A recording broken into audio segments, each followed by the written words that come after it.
Ito ang Monstera. Sa English ay Swiss cheese plant. Tinatawag ding 5-horse plant na may scientific name na ang Monstera adansonii. Maraming klase ng Monstera na makikilala sa iba't ibang uri ng kanilang mga dahon. Ang Monstera deliciosa, Monstera sabinata, Monstera pinnatipartita, Monstera skeleto, Monstera obliqua, at marami pang iba. Laganap ito sa South and Central America na ipinakilala sa atin bilang halamang pangdekorasyon. Sikat ito bilang indoor plant. Bilang din ito sa halaman na naglilinis ng hangin. Ang buong halaman na ito ay ginagamit bilang gamot sa mga pigsa. Mula sa pinagpakuluan nito, ginagamit naman ang tangkay nito bilang gamot sa kagat ng alakdan at ng mga ahas.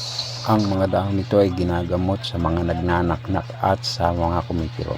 Ang mga dagta ay para sa necrotic ulcers. Ang dagta ng halamang ito ay makatidad dito sa calcium oxalate crystals